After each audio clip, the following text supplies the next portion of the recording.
Ada satu pertanyaan yang menghantui setiap kolom komentar, setiap grup diskusi, dan mungkin setiap pikiran Anda sebelum tidur. Kapan open mainnet? Pertanyaan ini adalah pertanyaan $1 juta. Semua orang menginginkan tanggal, semua orang menginginkan kepastian. Dan karena keinginan itu begitu besar, banyak pihak tidak bertanggung jawab yang menyebar tanggal palsu hanya demi view dan klik. Hari ini, saya tidak akan memberikan Anda tanggal palsu.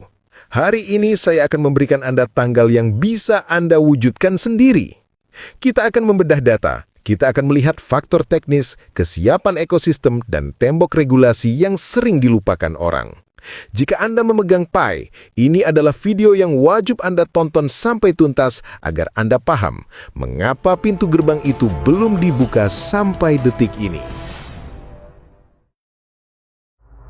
Bagian 1. Kesiapan teknis. Pondasi yang tidak boleh retak. Bayangkan Pi Network seperti jembatan raksasa yang akan dilalui oleh puluhan juta kendaraan atau pioner secara bersamaan. Jika jembatan itu dibuka sebelum betonnya kering sempurna, apa yang terjadi? Runtuh, bencana total. Core Team saat ini sedang bergulat dengan stabilitas testnet dan skalabilitas. Memindahkan jutaan data manusia ke dalam blockchain atau migrasi tanpa ada satupun koin yang hilang atau tercuri adalah pekerjaan teknis yang sangat rumit. Inilah kenapa KYC dan migrasi dilakukan bertahap. Ini bukan karena mereka lambat, tapi karena mereka hati-hati. Satu kesalahan kode atau bug saat open mainnet bisa menghapus nilai aset Anda selamanya. Apakah Anda mau itu terjadi hanya karena ingin buru-buru? Saya rasa tidak. Bagian 2. Kesiapan ekosistem. Mall yang harus terisi. Coba bayangkan open mainnet seperti grand opening sebuah mall raksasa. Gedungnya sudah jadi, tapi tokonya masih kosong. Tidak ada barang yang dijual. Jika mall itu nekat dibuka, pengunjung datang, lihat toko kosong, lalu pulang dan tidak akan pernah kembali lagi.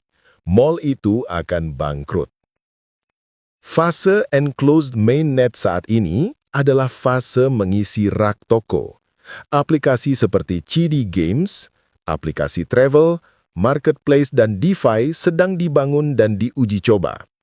Dr. Nicholas tidak akan menekan tombol open sebelum toko-toko di dalam Pi browser ini siap melayani transaksi. Tanpa utilitas nyata, open mainnet hanya akan jadi ajang jual massal atau dumping yang menghancurkan harga. Kita butuh likuiditas yang sehat, bukan kepanikan pasar. Bagian 3. Regulasi dan hukum. Tembok yang jarang dibahas. Dunia kripto sedang berubah. Aturan di Amerika, SEC, Eropa, MiCA, dan Asia semakin ketat. Pemerintah dunia tidak lagi membiarkan kripto liar beroperasi tanpa aturan. Pi Network ingin menjadi mata uang global yang sah, legal, dan diadopsi jangka panjang. Artinya, Pi harus patuh hukum atau compliant.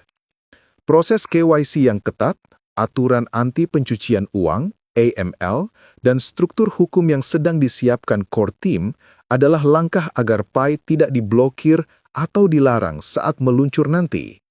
Mereka sedang membersihkan jalan agar saat Pi lepas landas, tidak ada polisi tidur yang menghambat. Ini memakan waktu. Birokrasi hukum tidak pernah cepat. Kesimpulan, fakta hitam di atas putih. Fase open mainnet memang sudah tertera di situs resmi Pi Network, namun tidak secara eksplisit memberikan tanggal pasti, tapi mereka memberikan acuan kondisi.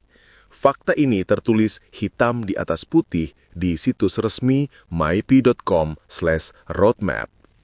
Di bagian fase ketiga open, tertulis jelas, the open network period will begin depending on the maturity of the enclosed network ecosystem and the progress of the network's KYC. Artinya apa? Artinya, periode Open Network akan dimulai tergantung pada dua hal. 1. Kematangan ekosistem atau aplikasi atau utility. 2. Kemajuan KYC jaringan. Meskipun kita sudah melewati tanggal 20 Februari 2025 yang kemarin sempat ramai dibicarakan sebagai target Open Mainnet, roadmap resmi tetap berpegang pada prinsipnya. Mereka tidak menuliskan tanggal, mereka menuliskan kondisi. Definisi Open Network bagi core team adalah saat firewall dihilangkan, saat koneksi keluar seperti dompet eksternal dan bursa diizinkan. Selama firewall itu masih ada, artinya syarat kematangan ekosistem dan KYC menurut mereka belum terpenuhi 100%. Jadi, Open Mainnet akan terjadi bukan saat tanggal kalender tertentu tiba, tapi saat indikator kesiapan tersebut berubah menjadi hijau. Bisa tahun ini? Bisa. Bisa tahun depan? Sangat mungkin. Tugas kita bukan meramal tanggal. Tugas kita adalah membantu menyalakan lampu indikator itu. Selesaikan KYC Anda, bantu validator, dan dukung aplikasi ekosistem agar dianggap matang. Itulah cara mempercepat waktu, bukan dengan bertanya, tapi dengan berkontribusi. Terima kasih. Salam waras, salam petir. Mari kita bangun masa depan dengan era digital baru bersama Pi Network.